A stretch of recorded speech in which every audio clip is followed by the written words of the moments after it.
Namo Pha, good morning. Thanks for joining me for our daily practice check-in. Listen, listen, listen. This beautiful sound calls us back to our true home.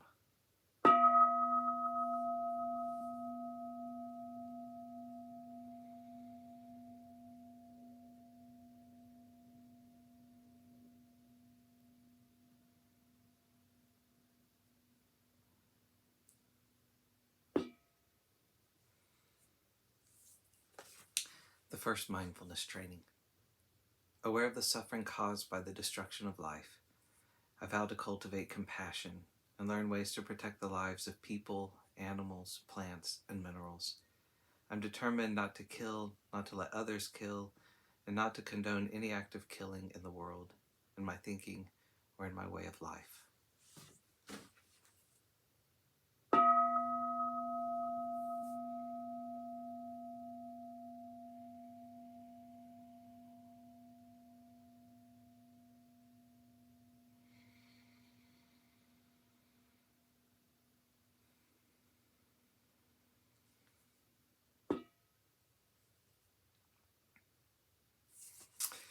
For our Dharma lessons, we're reading Ajahn Chah's book, Everything is Teaching Us. We're continuing this morning in his talk called Knowing the World.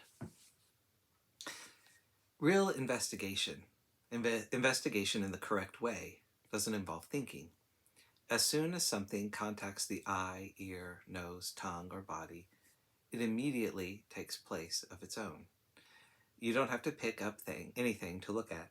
Things just present themselves, and investigation happens of its own. We talk about vitakka, initial thought. It means raising something up. Vikara is discursive thought. It's investigation, seeing the planes of existence, bhumi, that appear. In the final analysis, the way of the Buddha flourishes through impermanence.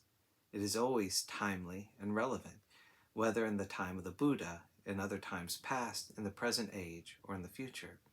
At all times, it is impermanence that rules. This is something you should meditate on.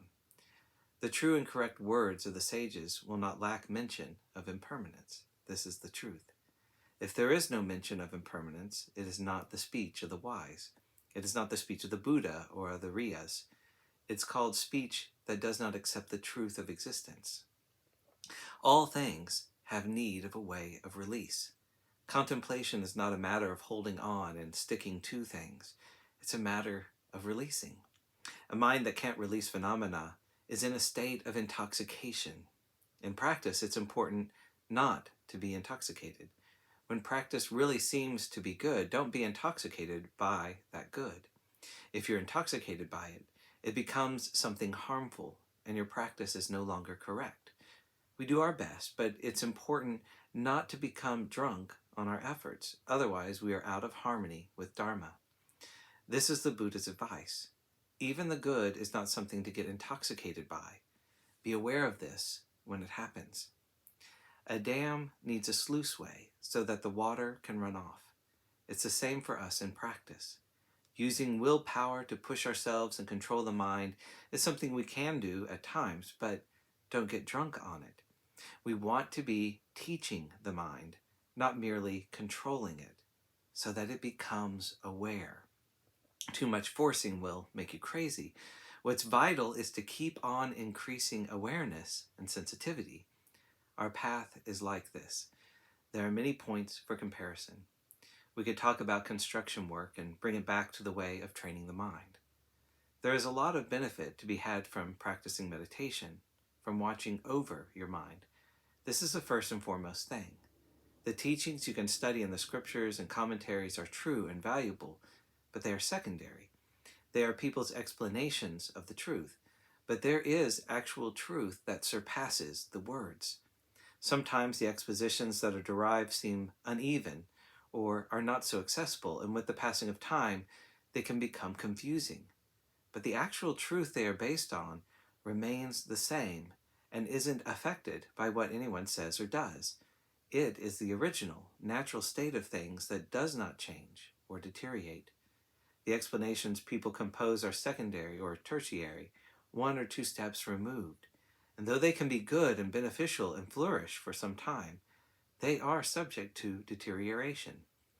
It's like the way that as population keeps increasing, troubles increase along with it. That's quite natural. The more people there are, the more issues there will be to deal with. Then leaders and teachers will try to show us the right way to live, to do good, and solve problems. That can be valid and necessary, but it's still not the same as the reality those good ideas are based on. The true Dharma, that is the essence of all good, has no way to decline or deteriorate because it is immutable. It is the source of Sabbadānaṃ, existing as it is. All the followers of the Buddha's way who practice the Dharma must strive to realize this. Then they may find different means to illustrate it. Over time, the explanations lose their potency, but the source remains the same. So the Buddha taught to focus your attention and investigate. Practitioners in search of the truth, do not be attached to your views and knowledge. Don't be attached to the knowledge of others. Don't be attached to anyone's knowledge. Rather, develop special knowledge. Allow the Sabbadānaṃ to be revealed in full measure. In training the mind, investigating the Sabbadānaṃ, our own minds are where it can be seen. When there is doubt about anything, we should pay attention to our thoughts and feelings, our mental processes. This is what we should know. The rest is all superficial.